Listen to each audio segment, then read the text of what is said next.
True. Hi, everybody, and welcome to Season 4 of Chamber Chat Live.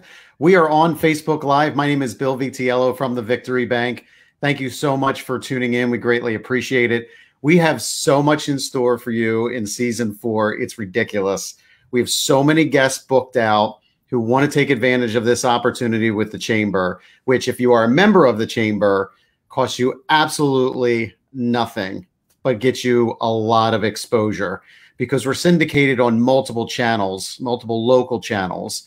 You're able to share the video. People are able to see it. You're going to get a lot of exposure. So if you're a member of the Chamber and you want to take advantage of this opportunity, please reach out to us at podcast@TriCountyAreaChamber.com. All right, so we have a lot to talk about today, and I got a message just before we went on the air here from Danielle at the Chamber. There was a lot of inquiries about my hand sanitizer routine during COVID. So stay tuned at the end. I will go over that.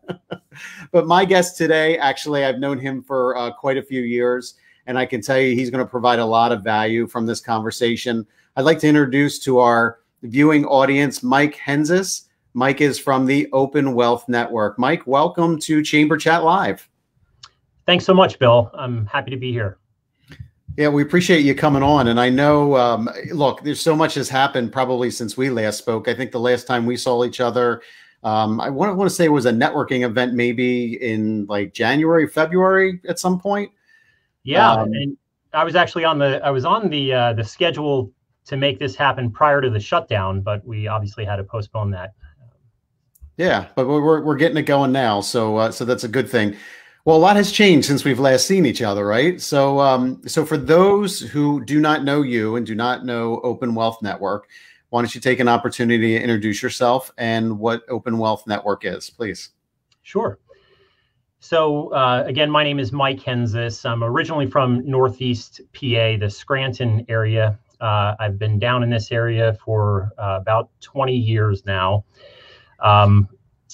I've been in the financial services industry for a little over 20 years and worked in a number of different capacities, both on the wholesale side as well as the retail side. And after 20 years, you know, there's a saying, you know, you have to learn the rules before you can break the rules. It took me that 20 years to really figure out what I wanted to do with my own business. So in 2019, I launched my own registered investment advisory firm called Open Wealth Network, which, you know, the tools we use are financial planning and investment management. However, what we really do is help people that are feeling confused and overwhelmed about their finances. And we help move them to a position of confidence, feeling that, you know, they're making well-informed decisions, helping them feel good about their path forward. So that's, in a nutshell, really what we do is using the tools of financial planning, reviewing tax returns, building and monitoring investment portfolios, evaluating insurance policies and estate plans to make sure that everything is working the best they can for the consumer. Yeah. So also in, you know, I think your criteria is something we should probably talk about as well. You know, I know your approach is very organic. It's very just kind of straightforward, giving advice, but I think we should talk a little bit more about your qualifications too. Some of your experience, where you came from, some of your certifications that you have, and what kind of responsibilities go along with that, if you wouldn't mind chatting about that a little bit. No, not at all. I appreciate you bringing that up. Yeah, so like I said, I've been in this industry for 20 plus years. I'm a certified financial planner. I'm also what's called an enrolled agent, which is I'm authorized to represent clients before the Internal Revenue Service. I have an MBA in finance. All of that, you know, a lot of letters after my name. All that really means is that I've committed myself to this industry. I've spent a countless number of hours obtaining those credentials and the experience in helping consumers, but also looking forward, it just signifies a level of professionalism that I think is not always readily available. Maintaining those designations requires that I obtain a certain level of continuing education every year. So that's how I stay. It kind of forces me to stay on top and on the leading edge of what's happening in financial services and how to help consumers. Yeah, and for those folks also, a lot of people see that CFP designation after, a financial advisor's name in some instances. But explain a little bit more what that CFP designation stands for. I think it's important that our audience recognizes what that is. Yeah, that's a great question. So the reality is anyone can call themselves a financial advisor. And the CFP board, which is the regulatory body that oversees that designation, they put out some good commercials. It's out there now where, there's that a week before this guy was in a band or something like that. And this week he put on a suit and is holding himself out as a financial advisor. Really what it signifies is, a commitment to the industry, a commitment to, one, to qualify for that designation, you have to have a certain level of education, so many years of experience, and then the ongoing commitment to maintain your level of expertise and knowledge in the areas of financial planning. Yeah. So early in your career, you were in like the accounting space, and then you made this shift to financial advisory. Can you tell me, I think there was something a little bit along the way that motivated you. Do you want to discuss that a little bit? Absolutely. I love this story. It's getting old now when I think about it, but that's right. Yes, my father, like I said, I grew up in the Scranton area. My dad was a career accountant, dabbled in entrepreneurship here and there. And he encouraged me to pursue an accounting degree. It was one of those things where you'll always have a job if you have a degree in accounting. The problem is it just wasn't for me. So I gave it a fair go. In college, I worked for a startup pharmaceutical company, which was a great experience. But after a couple of years, I felt, because I wanted to just continue to learn, I got into public accounting. And I was sitting in the basements of municipalities in Norristown and other areas down in Chester, dealing with kind of grumpy business managers, and it just didn't suit my personality. I like the analytical work of it, but I'm more of an outgoing type of person, and it wasn't a good fit for me there. Mm-hmm. So oddly, someone turned me on to Tony Robbins. He was giving a seminar at I think at the time it was the Wachovia Center. So I went down, I said, what the heck, I don't have anything to lose. Let me go hear what this guy has to say. And I will say, none of what he shared was revolutionary. It was just that at the time I heard it, it was really impactful. And coming out of that, two things happened. One, it motivated me to change careers. So not that it was a huge shift from accounting to finance, but that's really what motivated me. And secondly, it motivated me to step out of my comfort zone, and I found my wife as a result of that meeting. So, okay. And now here you are. You're approaching the 2-year anniversary of the Open Wealth Network, right? Yes. Yeah. So what's that journey been like for you? It's been fantastic. First off, if any of my clients are listening to this, a huge shout out to them and thank you for their continued trust, because their trust in me is what's allowed me to make this move. But it's been a humongous learning. I'm a member of 2 organizations that I can't speak highly enough about. Those being the XY Planning Network and the National Association of Personal Financial Advisors, without whom I just wouldn't have been able to navigate all the different things that you need to be mindful of when starting your own business and also starting your own financial services business, which is, as you might expect, highly regulated and has a lot of rules to follow. Yeah, absolutely. And I also know you have been involved in the community as well. You do a lot with the community. Can you kind of speak to that experience a little bit as well? Sure. The last couple of years, honestly, I haven't been as active as I would like, just given the volume of stuff I've had to manage with the launch of this business. But yeah, I've served as the treasurer of the Pottstown Library. I've been on the advisory committee of the YMCA. I've coached numerous youth sports, former member of Kiwanis. So, a couple of years back, I was very much involved in the community, Upper Potts Grove Township, where I live. And I'm looking forward to getting back to that. In fact, I have some local clients who are kind of nudging me to get back in. Well, I don't think anybody's judging you for not being out in the community. I mean, you have a business to run, right? That's pretty important right now. But I think it does speak to your character that, prior to having additional responsibilities, you were able to connect with the community there. I wanted to ask you a question, and I'm somewhat putting you on the spot, so I apologize in advance, but I don't think it's anything that you can't answer. If I'm viewing this and I'm meeting you or looking at you and seeing all you have to say for the first time, and I'm like, you know what, maybe I should give him a call, but what kind of advice would he possibly give to me in a market like this where things are crazy? I just saw the Dow was down yesterday. The election's coming up. Like, if somebody was just watching this and just would looking for either some general advice or maybe looking for a way to get some additional knowledge, what would you say to them? How would you approach the conversation?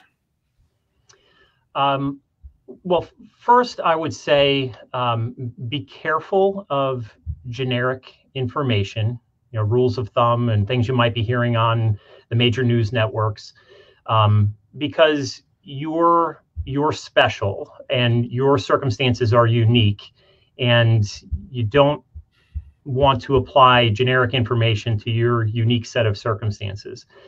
The second thing I would say is I offer a complimentary introductory call to help you, to help me determine if I can actually help you, but also for you to determine if you might like working with me. And then the outcome of that call is a complimentary financial assessment, no strings attached. It gives me an opportunity, after reviewing some of your information, to give you some high-level observations on where I think I could add value. And even if you don't work with me, you can still take that away and hopefully improve your financial circumstances as a result. Because as you said, these are scary times for sure. And I know your primary role is in finance. So we kind of become battle hardened, if you will, being surrounded by it all the time. For the consumer that's not accustomed to that, it can be overwhelming and scary. And that's my main motivation is through what I feel I've built is like the best process to help people. Is just to help move them from being scared and confused and overwhelmed by their finances to a position of strength and confidence that, hey, now I have a better handle on things and I know how to achieve my goals. Yeah, there's a lot to be said for that educational piece of it. And then also the reassurance and reaching out to those professionals. I know, you said you'd been in the same, industry somewhat, going through that PPP process. Well, we're still going through it now. But I spoke with so many customers of ours and also non-customers of ours who at the time could not get an answer from their bank. I felt the obligation to take the time to educate them about the PPP process, what it means for the forgiveness and so on and so forth. So, I just try to build value in providing the recommendations. And I think that's just a genuine way to start a relationship. It's not something I do intentionally. I just want to help people. Right. And I know you're very similar in that regard. All the conversations I've ever had with you have been very genuine and very open. And I'm sure your clients appreciate that. And some of your future clients will appreciate that as well. So. Yeah, absolutely. I mean, what's unique, one of the unique aspects of Open Wealth Network is we have nothing to sell. There are no products involved. It's our objective advice that our clients hire us for. And like you, I got into this business because I like helping people, and I can do that in a meaningful way by helping them, sort through and understand their finances and make better decisions for their families. So how long have you been a member of the Tri-County Chamber? I've only about 2 years through Open Wealth Network. I had been through a previous organization, about 2 years now with the Tri-County, and they've been phenomenal. I mean, this in and of itself is a tremendous value add, if you will, that I think everybody's got to take advantage of. And when it was presented to me, I was nervous, I will say, because I'm not good in front of a camera, but I felt like I had to jump on the opportunity. Yeah, no, you're doing just fine. And to anybody else watching too, you guys just heard, Mike say that he was nervous. And if you feel like you're going to be nervous at all, do you feel nervous anymore? Is it? No, the butterflies have left a little bit. I'm still clenching my hands, though. You can't see it. Yeah, no, you're doing fine. So, no, I hope folks appreciate hearing from you today and learning a little bit more about Open Wealth Network. As we wrap up here in the last few moments, is there anything else that you would like to share or offer our audience? Well, again, I do make available a complimentary introductory conversation. And for anyone who has been thinking about hiring an advisor or questioning the value of maybe their current advisory relationship, for chamber members or anyone who mentions Chamber Chat, I'm offering a 25% discount off of our advisory services. And you can schedule an appointment by going to openwealthnetwork.com. And the top left, you'll see schedule a 15-minute introductory call. No, that's great. I know we had the website up earlier, and I was on it earlier too, and it looked great. You have it's a great resource.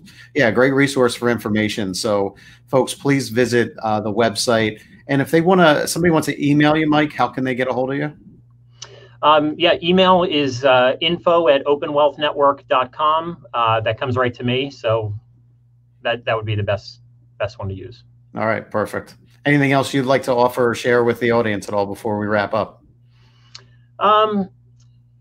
No, you know what? I believe strongly in the financial planning process. It can add a lot of value. Studies have proven that over time. It is important to find the right advisor. Understanding the fee structure and how people are compensated. Unfortunately, money motivates people, and not always in the best way. So I'd encourage you to reach out, check out openwealthnetwork.com. Take a look at the website if you have any questions. I'm happy to answer them. But I appreciate you tuning in today and listening to what I had to say. Sure. Well, again, we thank you for taking advantage of the opportunity to be on Chamber Chat Live. So thank you again for being a guest. Appreciate it. Thanks so much, Bill. Yeah, just hang on just a moment there. So, folks, thank you again for tuning into the premiere episode of Season 4. Mike, did you want to discuss your hand sanitizer routine, or should I do mine? I think you should do yours, Bill. You should just do mine. Okay. Here's my hand sanitizer routine. You put it on your hands, you rub it in. There it is. So, no, I hope everybody's keeping safe out in the community as you go out and about. But Season 4 is underway here. We have a lot more guests scheduled. And as always, we hope you found this educational. Mike's advice, certainly take advantage of it. Reach out to him. And then we're going to now parlay this into our networking tip. So we always want to make sure that we give some sort of networking tip to our audience where they can use it to better themselves or do networking. So a lot of our networking right now is being accomplished virtually. So you'll see a lot of these platforms right now. We're actually using StreamYard, but most folks use Zoom or Microsoft Teams. And if you're in a situation where you're in a group where maybe you've been invited to a network and there's maybe a dozen people, 20 people in the room, you have an opportunity to put your name in there. So I've seen all kinds of things. I've seen, Sally's iPad. I've seen, family phone. I've seen all kinds of stuff. There should be an option there to customize your name on there. So I would put your full name or how you'd like to be referred to in that box, but then also maybe put the name of the company that you represent. That might be very helpful to the folks who visually are kind of scanning around the screen and looking to make some sort of connection there. And then also, you can put something funny in there too. You could put, Bill Vitiello, pizza lover, or taco lover, or camera enthusiast, whatever you want to put there, but just something maybe as a conversation piece to connect with your audience. So that's our networking tip for this edition of the Chamber Chat Live. As always, we'd like to thank Drew Griffin from Delicious Marketing. Drew is pushing all the buttons behind the scenes, pulling up websites and flipping screens and doing all kinds of crazy stuff. We appreciate him setting this up. He is also helping syndicate this to some other channels as well to gain exposure. We also would like to thank the Ben Exchange, your friends for business benefits. Thank you to Danielle and Eileen at the Chamber, as always, for your support behind the scenes.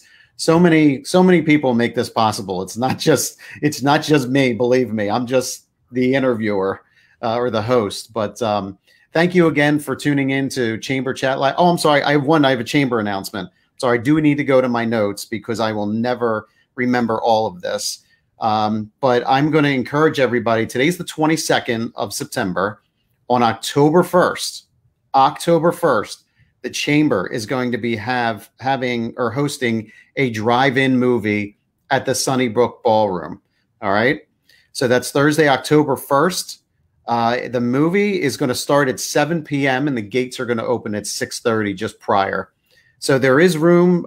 It's free to all, which is great. So if you want to bring your family out, one vehicle per family. And each vehicle is going to receive a bag of popcorn and candy, but you're free to bring your own food and non-alcoholic beverages. So if you're a member of the Chamber, feel free to go onto the Chamber website. That's October 1st. And I guess you'd want to know what movie you're going to be seeing, right?